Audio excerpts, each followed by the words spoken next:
하나님 말씀 함께 보시겠습니다.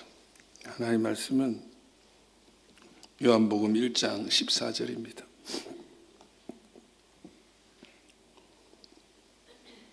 요한복음 1장 14절 함께 합독하도록 하시겠습니다. 시작.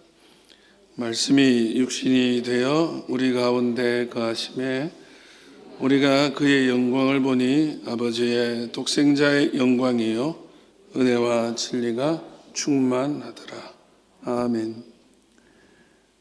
이 시간 이 말씀으로 말씀이 육신이 된 사건, 말씀이 육신이 된 사건, 이런 제목으로 하나님 말씀 나누겠습니다. 우리는 이제 성탄절을 앞두고 있습니다. 이런 성탄을 기다리는 이 즈음이면 목사들은 아기 예수 탄생을 기다리면서 또 오시는 예수님을 그 어느 때보다도 묵상하면서 준비를 하고 또 설교를 합니다. 그래서 본문도 늘 거의 동일한 본문으로 설교도 하고 말씀 나누죠.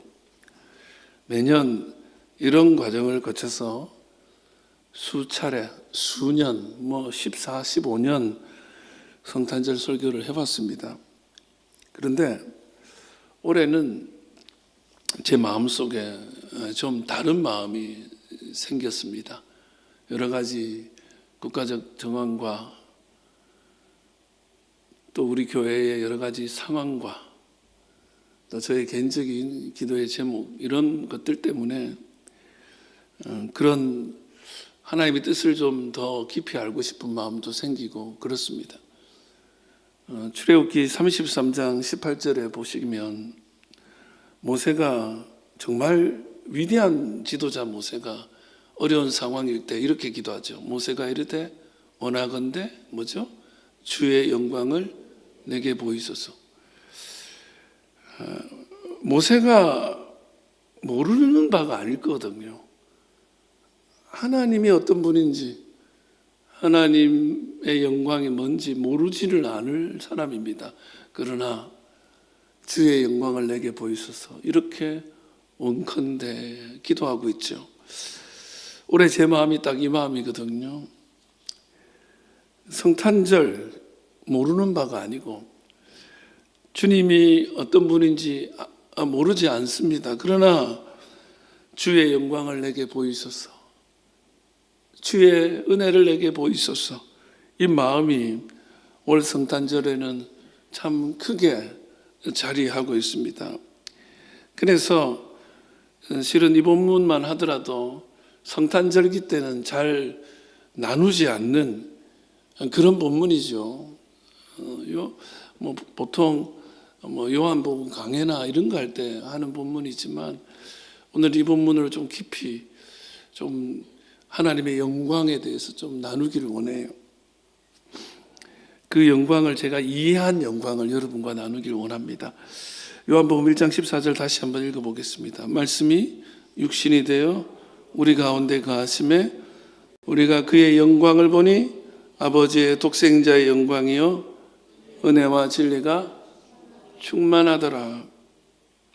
이 말씀은 사도 요한이 요한복음을 통해서 우리에게 알려주시는 말씀인데요, 요한 사도에 대해서 조금 알 필요가 있어요. 우리는 제가 한 번씩 강조하지만 마태, 마가, 누가, 요한복음, 사복음이라고 하지만 이 사복음서는 둘로 나누어지죠.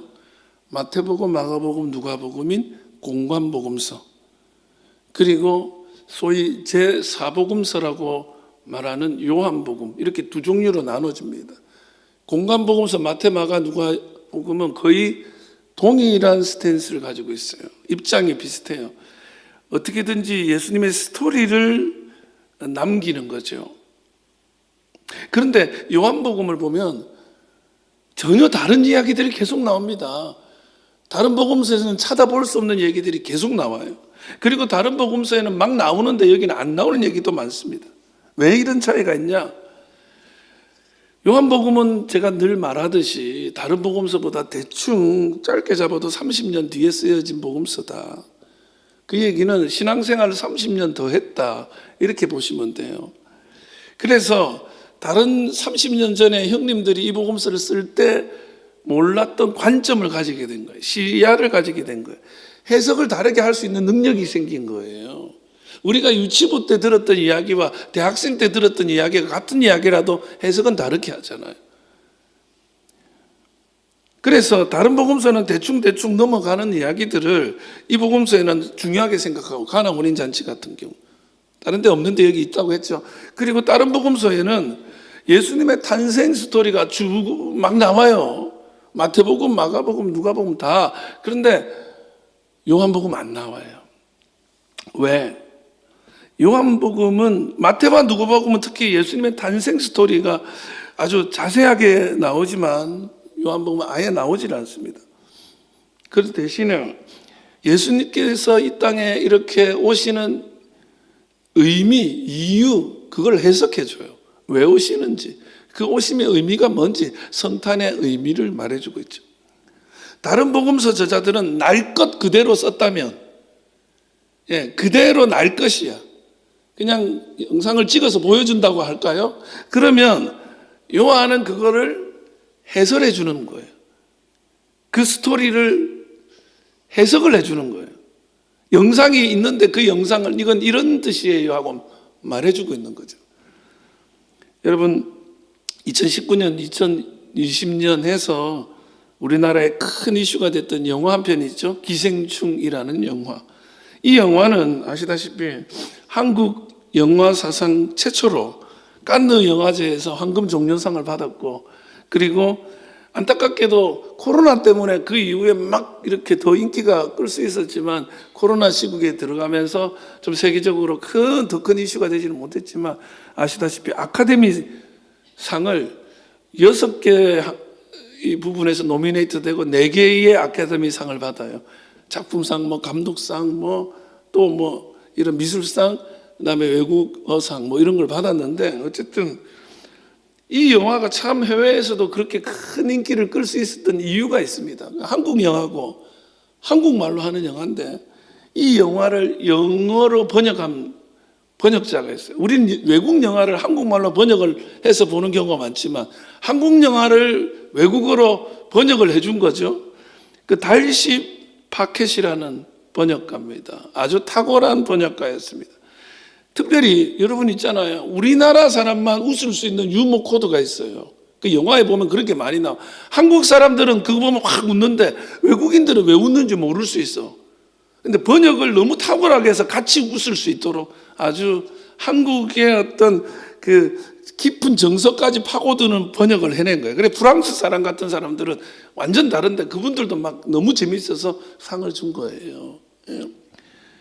그리고 이 영화의 감독이 봉준호 감독인데, 이 봉준호 감독이 늘 같이 다니는 통역사가 있었습니다. 샤론 최라는 분이, 최성재님인데 이분이 아주 큰 인기를 누리고 있었습니다. 왜냐하면 미국의 유명 토크쇼 중에 지미 펠런 쇼라고, 이분 아주 유명한 토크쇼예요. 우리나라로 치면 이분이 유재석 같은 분이야. 그 나라에서는. 그 지미 펠런 쇼에 봉준호 감독이 나오는데 이 샤론 최랑 같이 나왔어. 봉준호 감독도 영어를 잘합니다. 그런데 샤론 최가 통역을 해주는 거예요. 왜 그러냐면 이 샤론 최가 통역을 하는데 사람들이 너무너무 이렇게 놀랍게 여기는 거예요. 왜냐하면 이 미국의 각본가면서 기자인 제넬 라일리라는 사람이 있어요. 이 사람이, 이 샤론은 지금까지 내가 본 최고의 통역가다. 단지 단어만을 통역하는 것이 아니라 톤과 그 사람의 마음까지 전달한다. 찬사를 보냈죠. 왜 그러냐면 샤론 최가 통역가가 주업이지만 원래 하는 일이 뭐냐면 독립영화를 만드는 영화 감독인 거예요. 자기가 영화 감독이니까 영화에 대한 깊은 이해가 있으니까 이 봉준호 감독이 말하고자 하는 바를 정확하게 통역해 주는 거예요. 다른 영어 잘하는 사람은 그걸 모르거든요. 이게 무슨 의미인지. 근데 그거를 영어로 잘 해주니까 사람들이, 봉준호 감독조차도 영어로는 표현 안 되는 걸 이 사람 표현해 주는 거야. 저는요, 목사가 하는 일이 바로 이런 일이라고 생각해요. 이 말씀과 이 하나님의 그 스토리들, 우리에게 알려진 이 스토리들을 하나님의 뜻을 잘 전달할 수 있도록 통역하는 영적인 통역가다, 번역가다. 날 것 그대로 볼 수도 있죠. 그러나 그 날 것 그대로 본다고 해서 다 똑같이 보는 게 아니기 때문에 통역이 필요한 거예요. 요한이 마태와 누가가 전해준 성경의 탄생 스토리를 통역을 하고 있는 거예요, 오늘. 여기 보면 우리가 그의 영광을 보니 그랬는데, 여기서 보다는 말에 헬라어가 뭐냐면 데아오마이예요. 데아오마이. 이 말은 보다예요. 보다가 맞아요. 하나님의 영광을 내게 보이셨을 때 그 영광이 보다인데, 지켜보다는 뜻이 아니라 관찰하다는 뜻이에요. 하나님의 영광을 관찰하게 해주세요, 이런 거일 수 있단 말이에요. 근데 이게 이해하다는 뜻으로 쓰여지는데, 흔히 우리는 보는 것을 눈으로 살피는 것을 생각해요. 그러나 영광을 본다는 말은 우리가 이렇게 눈으로 영광을 보게 해달라는 뜻으로 해석을 하면 되느냐? 그렇지가 않다는 거예요. 눈으로 본다고 해서 다 같이 이해하는 건 아니거든요. 여러분, 그 예가 하나 나와요. 여러분, 언어에 보면 보다는 단어가, 많이 쓰여지는 단어가 적어도 5개는데요. 근데 이 데아오마이라는 말은 뭘 얘기를 하냐? 언제 나오냐면 예수님이 세례받을 때 있죠. 요한복음 오늘 본문 32절에 한번 읽어볼게요. 시작. 요한이 또 증언하여 이르되 내가 봄에 성령이 비둘기같이 하늘로부터 내려와서 그의 위에 머물렀더라는 거예요. 여기 뭐라고? 내가 보니, 내가 봄에. 여기 데아오마예요. 이건 뭐냐면 성령이 비둘기같이 예수님께로 내려오는 것을, 비둘기같이 내리는 것을 요한은 봤어요. 그러나 다른 사람 못 봤어요. 요한만 본 거예요. 이 본다는 말은 평범한 말이 아닙니다. 육신의 눈을 가지고 확인하는 것을 의미하는 게 아니에요. 오히려 육신의 눈은 하나님의 영광을 볼 수 없도록 만드는데 영향력을 행사할 때가 있어요. 내 육신의 눈은 내 경험이고 내 이성이고 내 지혜예요. 그래서 그거로 보면 이해가 안 되고 그거로 보면 받아들이지 못하는 게 너무 많아요. 여러분, 예수님께서 제자들과 3년 가까이 지내셨는데 요한복음 7장에 보면 예수님의 제자들도 예수님을 이해 못하는 뿐만 아니라 알지 못해요. 뿐만 아니라 예수님의 형제들 있죠. 형제들은 같이 자랐는데도 예수님을 모릅니다. 너무 가까우니까, 너무 잘 아니까 오히려 제대로 안 보이는 거예요. 예수님의 고향 사람들이 딱 그렇잖아요. 어렸을 적부터 예수님이 자라온 걸 다 알거든요. 성장 과정을 다 지켜봤거든요. 그래서 예수 알아 그러면 나 누구보다 잘 알지. 그런데 오히려 그들은 예수님을 알지 못했던 거예요. 그래서 고향 마을 나사렛에는 예수님이 기적을 행하지는 못합니다. 너무 잘 알아서 오히려 예수님을 알지 못해요. 여러분, 우리가 현대 교인들의 특징이 뭐냐면 예수님을 너무 잘 알아요. 그런데 너무 잘 알기 때문에 제대로 몰라요. 오히려 가까이 있기 때문에 제대로 몰랐던 당시에 예수님 제자들, 형제들, 동네 사람들 똑같아. 동정녀 마리아 너무 잘 알지만 안 믿어져요. 부활이 말이 되냐고 생각해. 너무 잘 알지만 여러분이 알기 때문에 모르는 게 많아요. 예수님의 그 삶과 죽음과 부활하심, 탄생 모든 것을 보고도 이게 뭔 소린지, 뭔 말인지 이해도 못하겠고 믿지도 못하는 사람들이 너무 많아요. 그래서 당시에 요한은 사람들에게 이 스토리가 무슨 스토리인지를 해석을 해줘요. 오늘 저는 목사로서 당시에 요한이 해석해준 그러니까 특별히 데아오마에 자기가 본 거, 자기가 해석한 거, 자기가 이해한 거, 남들은 못 본 거를 통역해 줄 것처럼 이 시대를 사는 우리 한국 사람들, 우리들에게 다시 통역해 주려고 하는 거예요. 그러니까 이 스토리 속에는 뭐가 다 들었냐? 예수님의 탄생 스토리, 동방박사 스토리, 이런 스토리 다, 동정녀 마리아 스토리 다 포함한 스토리를 해석해 주는 거예요. 오늘은 육신의 눈은 감겨지고 새로운 눈이 떠질 수 있기를 주의 이름으로 축원합니다. 내가 오히려 알고 있던 지식으로 생각했던 그 지식의 예수가 아니라 우리에게 들려주시고 보여주셨던 그 진짜 예수의 의미를, 성탄의 의미를 다시 깨닫기를 주의 이름으로 축원합니다. 그래서 오늘은 그걸 두 가지로만 딱 할게요. 두 가지로만. 첫 번째 뭐냐면 예수 탄생의 스토리, 그것은 창조주이신 하나님을 경험하는 사건인 거예요. 말씀이 육신이 되어 우리 가운데 거하신 이 사건, 성탄의 사건은 창조주를 만나는 시간인 거예요. 여러분, 창조주 하나님을 만나게 되기를 주의 이름으로 축원합니다. 그래서 성탄을 준비할 때는 창조주, 나를 만드신 분을 만난다는 마음으로 가요. 14절 다시 보면 말씀이 육신이 되어 우리 가운데 거하심에 우리가 그의 영광을 본다 그랬어요. 여기 보면 말씀이 육신이 되어 우리 가운데 거한다. 그래서 우리가 그의 영광을 본다. 하나님이 우리 가운데 거해서 우리가 그분의 영광을 보게 됐다. 이렇게 해석하면 제일 쉬워요. 그런데 보세요. 여러분, 손흥민 선수의 영광을 보려면 어디 가면 되냐면 런던에 있는 토트넘 경기장을 가면 돼요. 그러면 진짜 손흥민 선수 진짜 대단하네. 이번에 우리 교회 성가 지휘자 이주찬 집사님이 영국 다녀오셨거든요. 회사 출장으로. 근데 이제 마침 그 토트넘 선수들 경기가 다른 지역에 있어가지고 그냥 경기장만 가본 거예요. 근데 경기장에 갔더니 그 말씀을 하는 거예요. 거기서 사진 찍는 사람들의 포즈가 전부 다 이 포즈를 하는 거예요. 거기 우리나라 사람 말고 외국의 아이들이 오면 사진 찍을 때 다 이러고 있더래. 손흥민 선수가 골 넣고 나면 이 찰칵 세레모니 하잖아요. 너무 가보고 싶어요. 저 솔직히 얘기할까요? 성지순례는 죽기 전에 한번 갈 수 있어. 근데 여기는 토트넘 선수로 뛸 때만 갈 수 있는 거야. 사실 여기가 내 성지야. 이렇게 너무 멋있게, 그런데 그거를 보고 온 거야. 유치원 선생님. 그러니까 와, 대단하더라 손흥민 선수 이러더라고요. 그 축구 경기장에서 뛰는 걸 보면 와, 이렇게 되는 거죠. 여러분, BTS가 대단하다 하잖아요.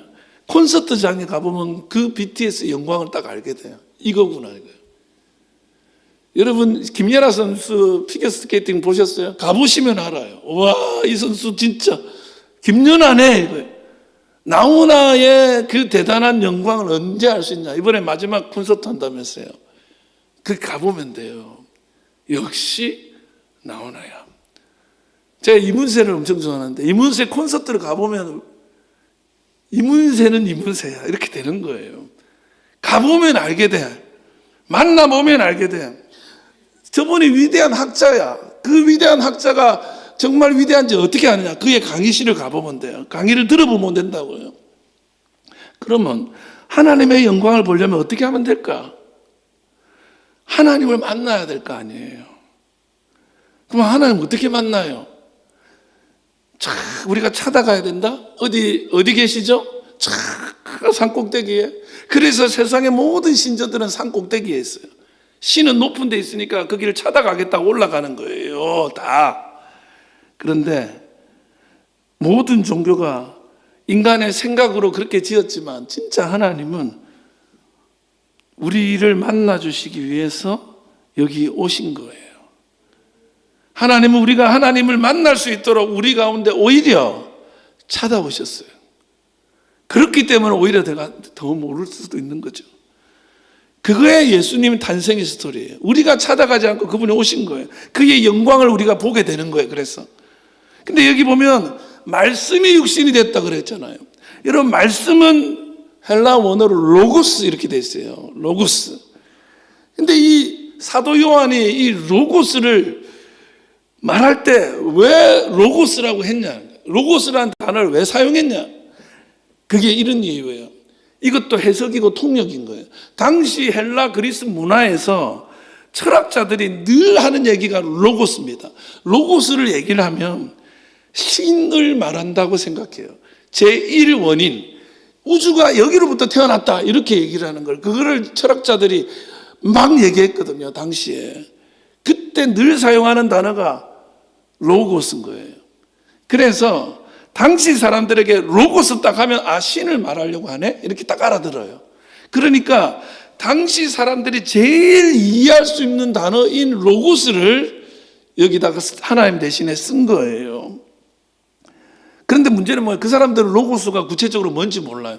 그래가지고 끊임없이 논쟁한, 이게 로고스야, 이게 로고스야, 이게 신이야 이랬던 거죠. 그래서 아테네 이런 데 가면 신상에 있는 곳에 알지 못하는 신이라고 있어요.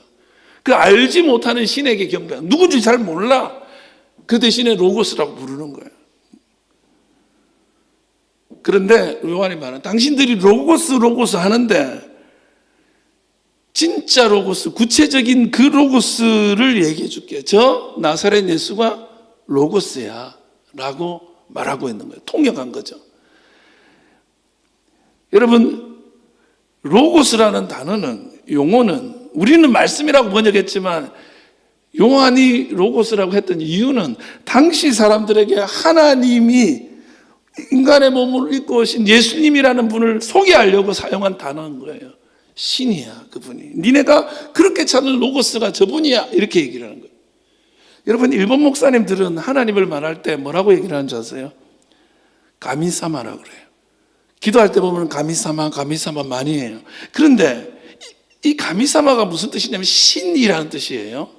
근데 이 신, 가미사마는 어디 나오는 단어냐면 천황제의 천황을 가미사마라고 불러. 네.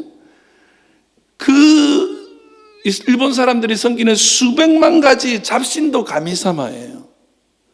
그래서 그 단어는 적절하지 않아요. 그 수많은 잡신들 가미사마를 여기다 쓰면 안 되지. 그런데 일본 사람들한테는 하나님을 말하려면 가미사마를 말하지 않을 수가 없어서 가미사마라고 번역해 주는 거예요. 예. 중국 성경에 가면요, 이 로고스를 뭐라고 했냐면 도 이렇게 돼 있어요. 태초에 도가 있었다 이렇게. 중국 사람들은 도 이런 데 관심이 많아가지고, 예, 그죠? 도교 있고 그러잖아요. 이게 이제 어떤 신에 대한 이해예요. 그럼 그 로고스가 어떤 분이냐, 신이 어떤 분이냐, 가미사마가 어떤 분이냐, 도가 누구냐, 로고스가 누구냐라고 말하면서 쉽게 이해하도록 설명해 준 1절이요. 시작.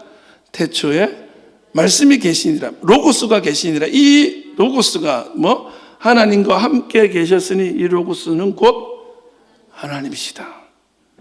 말씀이 곧 하나님. 우리는 말씀이라고 번역했죠. 우리는 왜 말씀이라고 번역하냐? 이 서양의 어떤 영향이기도 한데, 철학자 하이데거가 이런 말을 해요. 말은 존재의 집이다.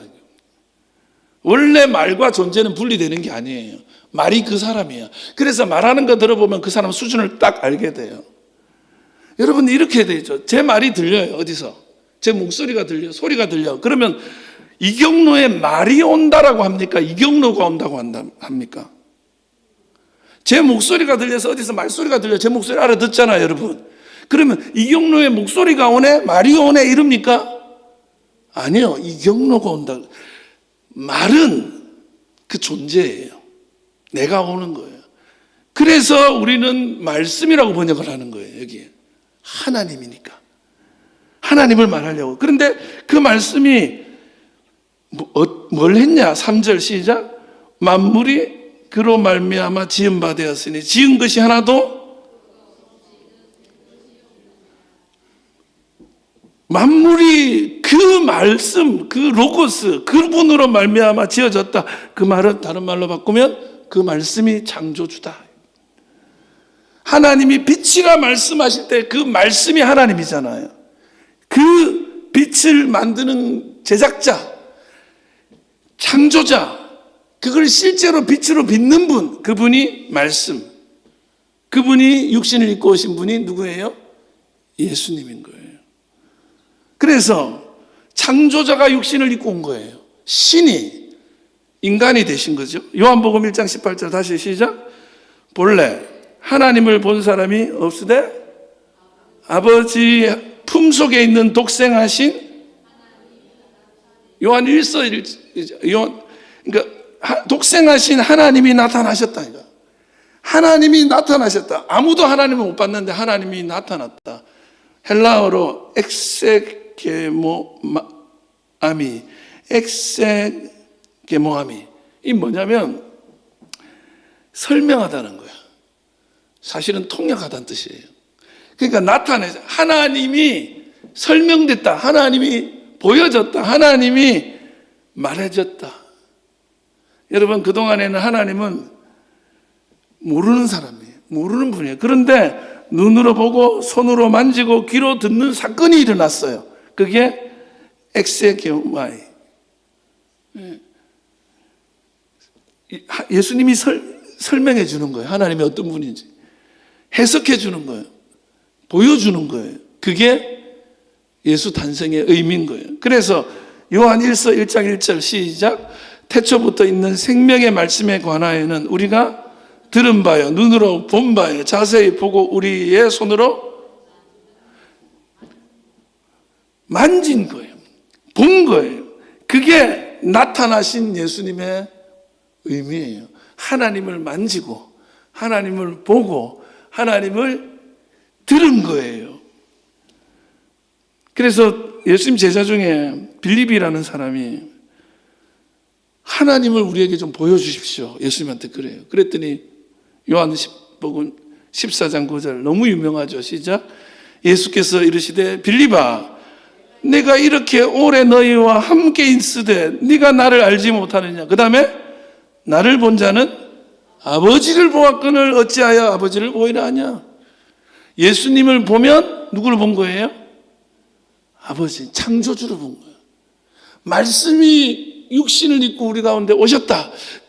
성탄이 의미하는 바는 다른 게 아니라 창조주를 우리가 보고 듣고 만지게 된 거예요. 소통이 일어나기 시작한 거예요.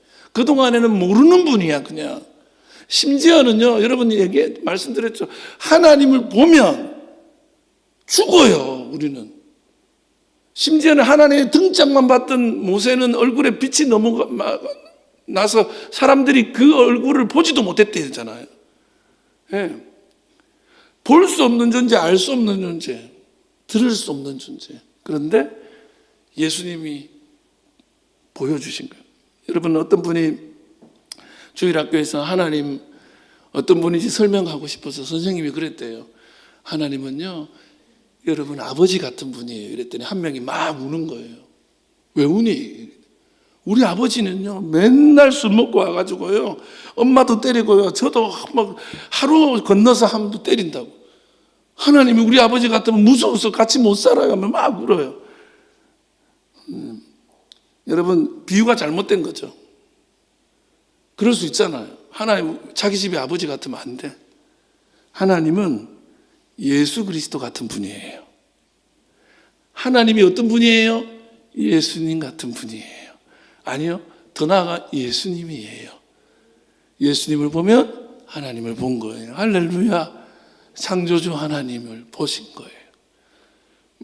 마지막 두 번째는 뭐냐면 목자이신 하나님이 우리와 함께하는 사건이에요. 뭐라고요?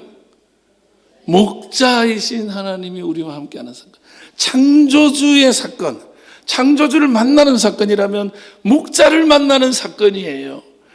14절 말씀에 보면 말씀이 육신이 되어 우리 가운데 거하심에, 여기 말씀이 육신이 되어 우리 가운데 거한다는 말이 얼마나 의미 있는 말인지 여기 엄청난 신비가 있습니다. 여기 육신이 되어라고도 할 수 있고 사람이 되어라고도 할 수 있잖아요. 말씀이 사람이 되어 이럴 수 있잖아요. 근데 그렇게 하지 않아요. 육신이 되어, 엄청 강한 표현이에요. 이 육신이라는 말의 헬라어가 사르크스거든요. 사르크스라는 말은 살덩어리라는 뜻이에요. 여러분, 몸이라는 말은 소마라고 영육, 혼 다 포함하는 거야. 이런 말이 있어요. 좋은 말이 있는데 왜 사르크스, 이 말은요, 느낌을 살덩어리라고, 어떻게 보면은 그냥 껍데기 이런 거야. 예. 아주 수준 낮은 사람들을 비하할 때 쓰는 말이에요. 헬라 문화에서는. 그러니까 그냥 인간이 되셨다 이게 아니에요. 뭐 몸이 되셨다가 아니야. 사르크스는 아주 비하하는, 그러니까 당시의 헬라 문화에는요, 살덩어리들은 전부 다 사라지는 거잖아요. 여러분, 우리가 나이가 들면 살덩어리는 어떻게 돼요? 지금 이쁘고 아름다운 사람들도 나이 들면 어떻게 돼요? 전부 저처럼 되는 거고, 그 다음에는 장로님처럼 되는 거고, 그 다음에는 흙 되는 거예요. 피부가 거칠거칠해지는 거야. 살덩어리는 그런 거야. 사라지는 거야. 별 볼 일 없어. 영적인 게 좋은 거야. 그랬던 시절에 하나님이 뭐가 됐다고? 그 살덩어리가 된 거예요. 가장 수준 낮은 게 됐다는 거예요. 근데 거기다가 우리 가운데 거함에 그랬는데, 이 거하다는 말이 스케노거든요. 무슨 뜻인지 아세요? 이게 텐트를 치다는 뜻이에요. 스케노가. 그러니까 예수님이 우리 같은 정말 보잘것없이 늙어가고 사라져가고 비천하기 그지없는 살덩어리가 되어서 우리에게 텐트를 치고 같이 산다 이거예요. 무슨 얘기죠? 임마누엘이요. 이 얘기는 유대인들에게 하는 얘기예요. 로고스를 말할 때는 헬라 문화권에게 말했다면, 이 얘기는 유대 사람들 들으라는 거예요. 이 사건은 이스라엘 사람들이 다 아는 사건이에요. 마태복음 28장 20절에 뭐라고 되어 있습니까? 하반절에 볼지어다 내가 세상 끝날까지 너희와 항상 함께 있으리라 하시냐. 임마누엘이에요. 어떻게 함께 있냐? 스케노, 텐트 치고 장막 치고. 여러분, 이스라엘 사람들은 장막을 친다, 스케노라는 말을 딱 듣는 순간에 알아요. 아, 출애굽 때 하나님이 우리 안에 장막 속에 들어오셔서 우리와 같이 다니셨지. 하나님이 우리와 함께 하셨지. 불기둥으로 구름기둥으로 우리를 지키셨지. 그 더운 여름날 대낮에는 구름기둥이 되셔서 우리를 그 더위를 가려주시고, 그 추운 밤에는 불기둥이 되셔서 우리를 지키시고 비춰주시고 우리를 따뜻하게 해주셨지. 때로는 만나와 메추라기로 우리를 먹이시고 입히셨지. 그분은 장막이 되셔서 장막 속에 오셔서 여호와는 나의 목자시니 내게 부족함이 없으리라를 보여주셨지. 그 이스라엘 사람들이 이 얘기를 다 하는 거예요. 예수님은 무슨 사건이에요? 하나님이 텐트를 치고 우리 가운데 오셔서 가장 더럽고 추한 모습인 그 수많은 곳들 중에 말구에까지 오셔가지고 육신 살덩어리를 입으시고, 그리고는 어떻게 돼요? 우리와 함께 하시는 거예요. 예수님은 불기둥이세요. 예수님은 구름기둥이세요. 예수님은 길이십니다. 진리십니다. 생명이십니다. 이스라엘 사람들은 예수님과 함께 가는 길이 장막을 치고 함께 했더니 여호와와 함께하는 출애굽의 여정으로 알게 된 거예요. 예수님과 함께 가면 구원이 있습니다. 할렐루야. 여러분, 저는 여러분이 이 깊은 이 사건들을 이해할 수 있기를 바랍니다. 유명한 이야기 있죠. 어느 여름날 개미떼의 행렬이 쭉 가고 있는데 보니까 저 앞에 벼랑 껴친 거예요. 너무 답답한 거예요. 얘들 다 죽게 생긴 거예요. 내가 만약에 개미가 될 수 있으면 저 개미 행렬로 들어가가지고 이 길로 가면 죽는다고 외치고 싶은데, 근데 이거는 불가능한 얘기죠. 내가 개미가 될 수가 없잖아요. 그런데 하나님이면 하실 수 있죠. 개미보다 못한 우리들 속으로 스캐너 하셔가지고 우리를 막고 서고, 어떤 때는 우리를 인도해 주시고, 어떤 때는 우리를 가둘 때도 있고, 어떤 때는 우리를 힘 주시면서 가자고 할 때도 있고, 그러면서 우리를 인도하시고 지키시는 목자이신 하나님, 그분이 예수 탄생의 의미인 것입니다. 여러분, 이 예수님을 만나심으로 인생의 목자를 경험하기를 주의 이름으로 축원합니다. 말씀 마칩니다. 하나님이 이 육신 살덩어리 껍데기를 입고 이 땅에 왔다는 말은 창조자가 물질 안으로 들어왔다는 얘기예요. 그 얘기거든요.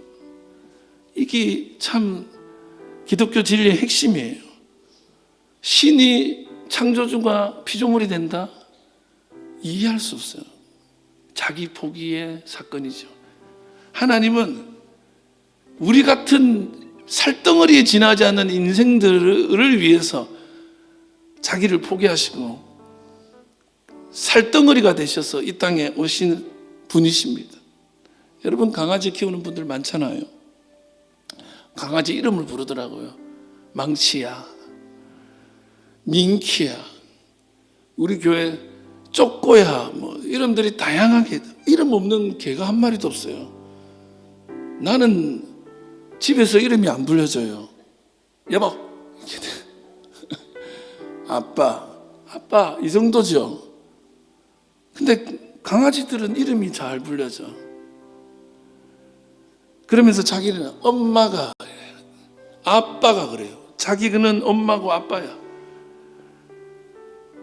강아지들도요, 누구한테 맡기고 여행 가잖아요, 부모가. 부모라는 말이에요. 그 키우는 분이. 그러면요, 똥을 안 싼대요. 왜? 불안장애, 스트레스. 그 자기의 엄마 아빠가 안 보이니까 불안해서 똥을 안 싼대. 그러면 전화를 한대요. 바꿔달라고. 그러면 엄마 내일 갈게. 똥도 잘 싸고 잘 먹고 있어라. 그러면 똥 싼대요. 너무 놀랍잖아요.